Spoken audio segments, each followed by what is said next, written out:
This Saturday, August the 15th, marks the 75th anniversary of the end of World War II.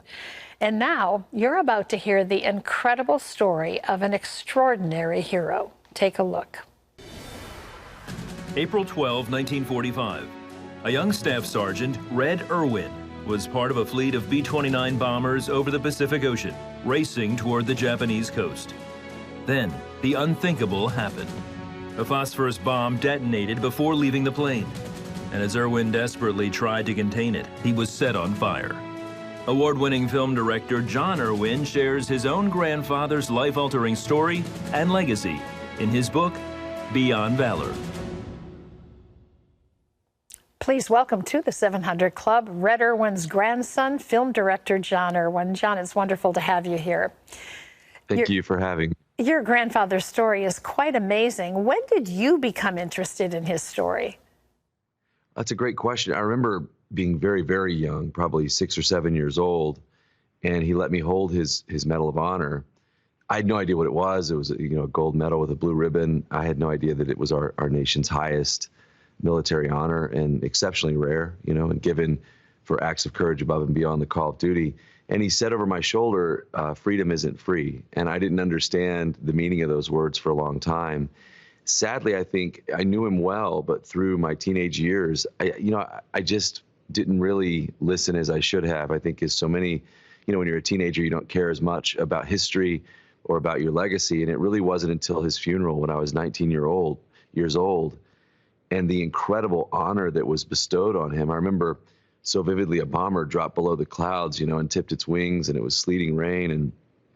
And the two guys that were playing taps, we went up to them and just said, "Thank you for doing this." They sat like statues, in the freezing cold. And they said, "No, your grandfather's one of our nation's heroes." And just this instant wave of curiosity and guilt hit me like, what have I missed, And that led me and my brother on a search across the country to discover the story and interview those last living eyewitnesses. And it was a very meaningful discovery. And we discovered the story of courage and love and a race against time. And I can't recommend that journey enough, especially while we have those few of the greatest generations still with us. Yes. Take time to listen to their stories and appreciate what it took to buy the freedom that we have. Can you capsulize what happened on the B-29 bomber that day?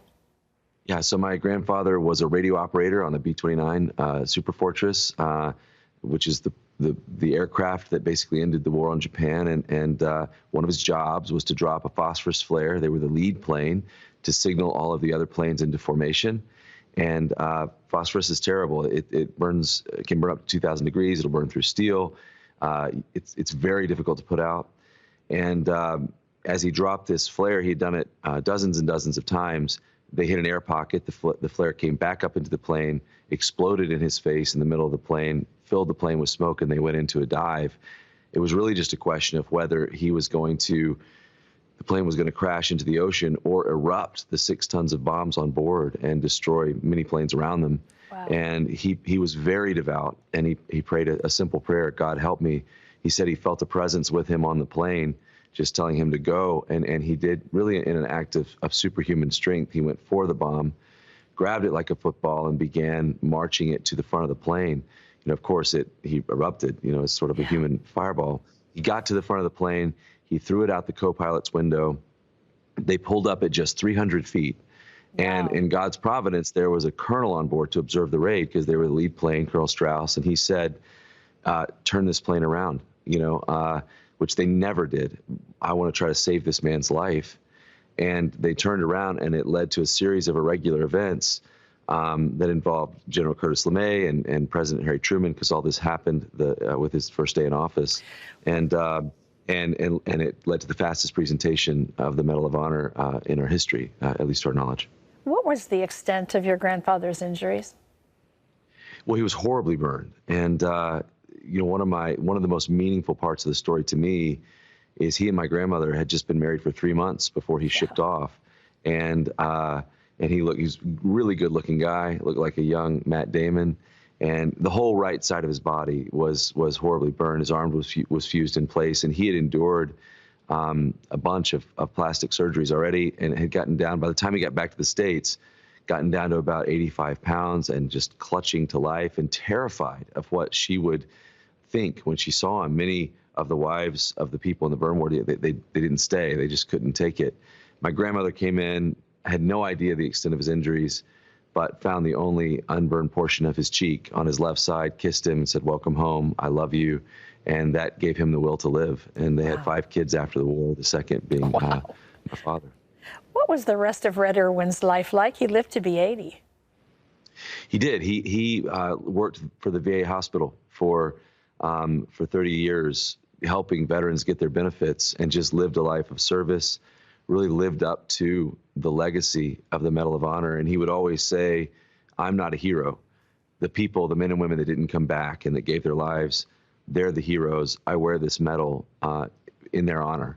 And he lived an incredible life and left an incredible legacy. Jon, in the world that we live in today, where there seem to be a large faction of people who don't have the same appreciation of, respect for the freedom that we enjoy as Americans, that must hit you doubly hard, knowing the price that your family paid to secure that freedom.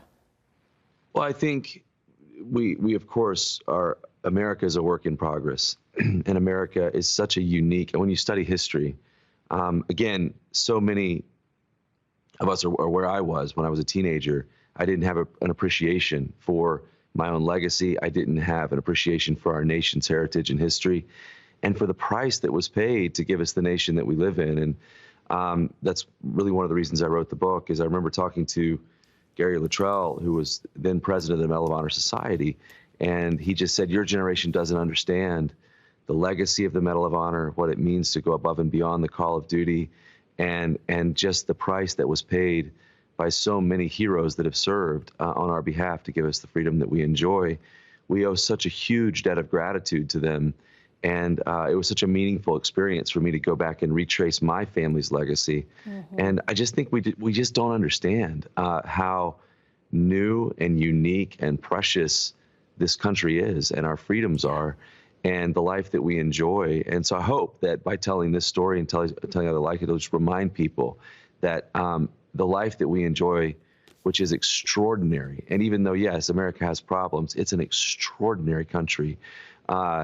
You know, I just think that we should take time to be thankful and to be grateful and to steward what we have well. Absolutely. Well, you and your brother did the amazing movie. I can only imagine, hoping for one out of this. The book is called... Well, that would be a great...